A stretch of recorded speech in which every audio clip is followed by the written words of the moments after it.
Hey YouTube, Brandon Ascari here with another awesome and insightful episode of Ascari Digital's Content Creator Academy, where, as you may know, it is my goal to help educate and inspire you to being the best and most successful freelancer that I know you could be. Today we're going to be taking a look at some news in film. We have another camera that was just announced to be released coming soon. This is the Sony Alpha A7s III, the long-awaited, finally coming, oh my god, who would have thought, camera that everybody's been waiting for. And how do you think it stacks up against some of the other cameras that have just been released, like the Canon R5 or the Blackmagic Ursa 12K?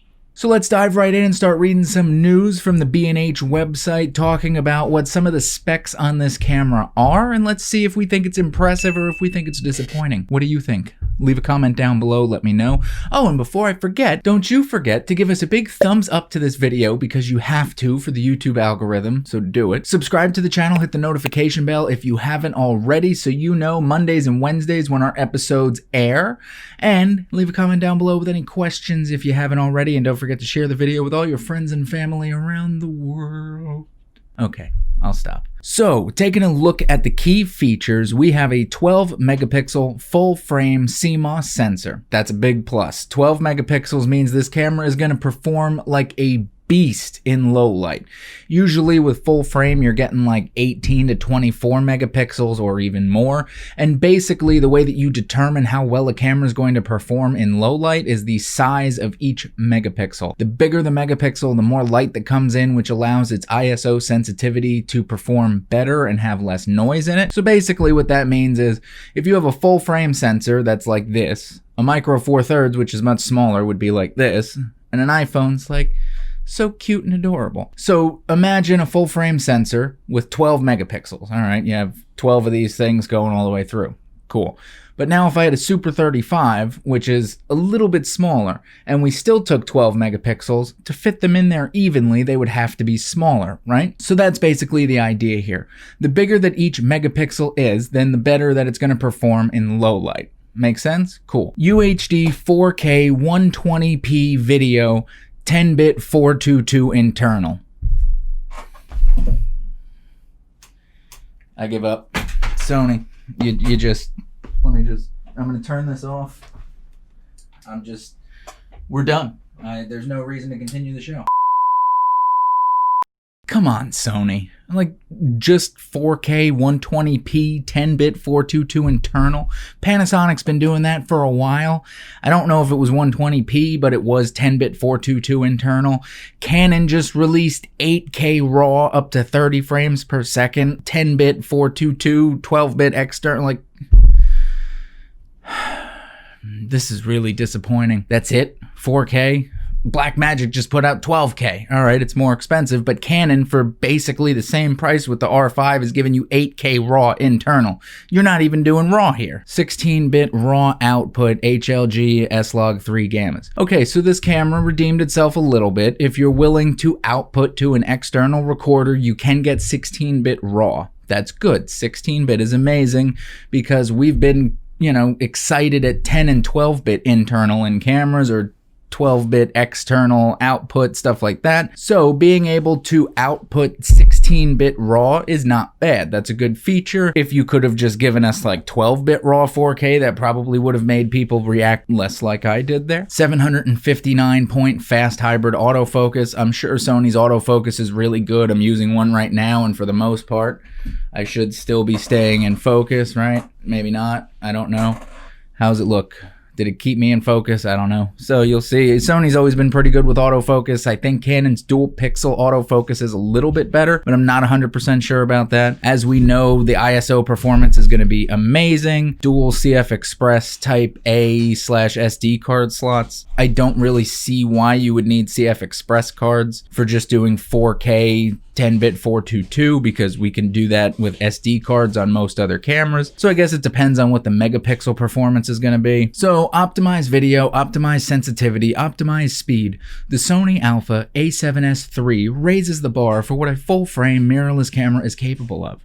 A revised 12.1 megapixel Exmor-R BSI CMOS sensor and updated Bionz XR image processor offer faster performance, improved noise reduction, and a wider dynamic range, along with UHD 4K 120p video recording and internal 10-bit 422 sampling. So basically what we already went through. Video is the primary application of the A7s III, obviously because the A7R III is the photo-heavy one, that's why the megapixels are way higher. And improvements to the sensor and processor enable faster readout speeds and greatly reduced rolling shutter, along with high bitrate internal recording, 16-bit raw output via the full-size HDMI port, and flexible control over motion with variable frame rate selection. The A7s III also does away with recording time limits and incorporates HLG for direct HDR production, as well as S-Log2, S-Log3 gamma profiles for advanced HDR production with editing. It just sounds like a bunch of stupid stuff to me, if you ask me. It's cool, but basically every camera offered that except for the 16-bit raw output via full-size HDMI, and lately with most Sonys, it's usually not a full-size HDMI, so it's good that they finally included that. The updated sensor design also brings improved autofocus performance via 759 phase detection points, which offer intelligent subject tracking and real-time eye autofocus to ensure critical focus on moving subjects in all recording modes. Okay, good. So the autofocus gets a little bit better. That seems to be, aside from the 16-bit RAW, the only other selling point.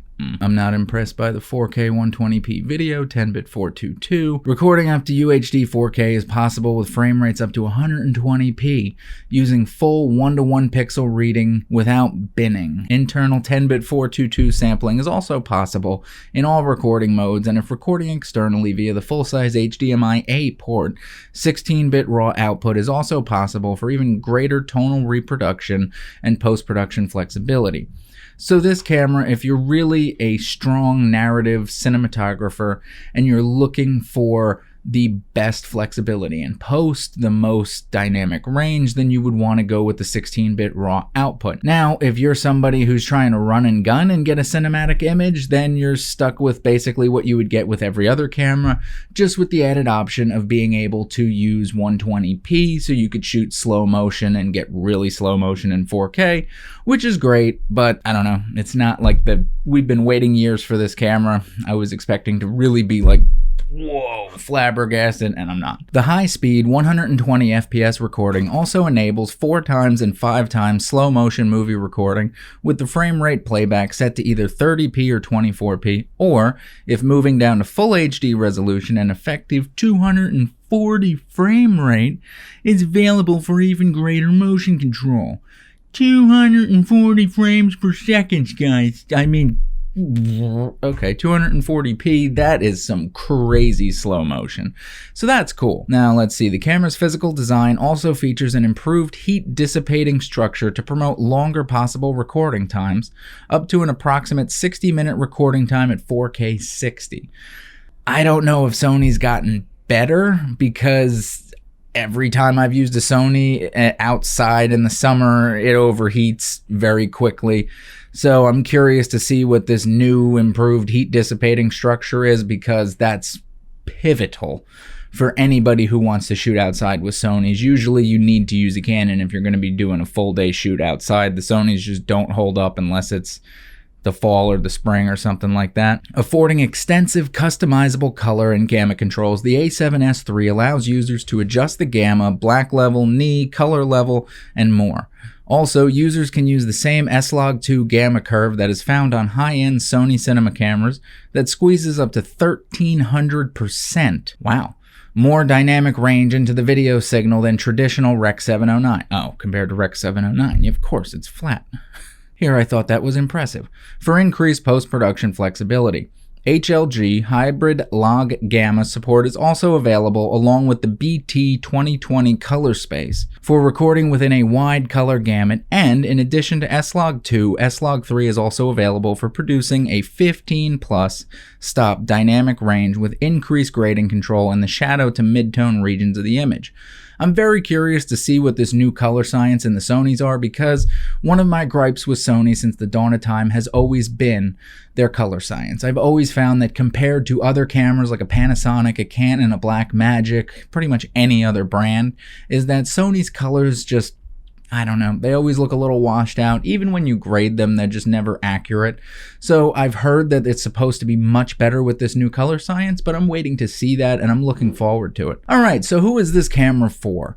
Well, I don't honestly think if you're coming into the market now, this camera's really for anybody. If you want to shoot crazy slow motion like 120p or 240 frames per second, then go ahead and use it. If you need to shoot like at night with no light and like the moon is not visible, then go ahead, use this camera, rent it. I wouldn't recommend buying it. For the same price, you can get the Canon R5, which is going to give you 8K RAW. It's going to give you a whole bunch of other features that this camera couldn't even conceive of, or a Blackmagic Pocket 6K if you're doing cinema. A Panasonic GH5 even is going to kick this thing in the nuts. So it's just, I'm really disappointed, Sony.